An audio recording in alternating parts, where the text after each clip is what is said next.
ইরানের হান্ডালা নামের একটি হ্যাকার গ্রুপ মার্কিন বাহিনীর ২,০০০-এরও বেশি সদস্যের ব্যক্তিগত তথ্য হাতিয়ে নিয়েছে, এমন চমকপ্রদ তথ্য জানিয়েছে দ্য ওয়াল স্ট্রিট জার্নাল। সংবাদ মাধ্যমটির প্রতিবেদন অনুযায়ী পেন্টাগনের প্রাথমিক তদন্তে যেসব তথ্য হাতানো হয়েছে বলে দাবি করা হয়েছে তা কিছুটা সত্য। হ্যাকার গ্রুপ ইতোমধ্যে পশ্চিম এশিয়ায় মোতায়েন ইউএস মেরিনের ২,৩৭৯ জনের তথ্য হাতিয়ে নিয়েছে বলে ওই প্রতিবেদনে দাবি করা হয়েছে। পাশাপাশি গ্রুপটি মার্কিন বাহিনীর অন্য সদস্যদেরও তথ্য হাতানোর হুমকি দিয়েছে ইতিমধ্যেই। শাফাক.কমের প্রতিবেদন অনুযায়ী যেসব মেরিনের তথ্য হ্যাক করা হয়েছে তাদের নাম এবং বিস্তারিত তথ্য টেলিগ্রাম চ্যানেলে প্রকাশ করেছে হ্যাকাররা।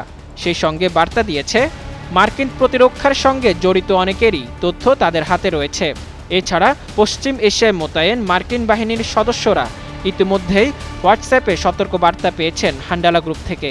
একই সঙ্গে তাদের হুমকিও দেয়া হয়েছে যে কারা কারা তাদের নজরদারিতে রয়েছেন, কারা কারা নিশানা হতে পারেন। ওই প্রতিবেদন অনুযায়ী হ্যাকার দলটির দাবি মার্কিন বাহিনীর সদস্যদের বাড়ির ঠিকানা, পরিবার, তাদের প্রতিদিনের কার্যক্রমের সময়সূচি, গতিবিধি সব তাদের হাতে রয়েছে। খুব শিগগিরই সেগুলো প্রকাশ্যে আনা হবে।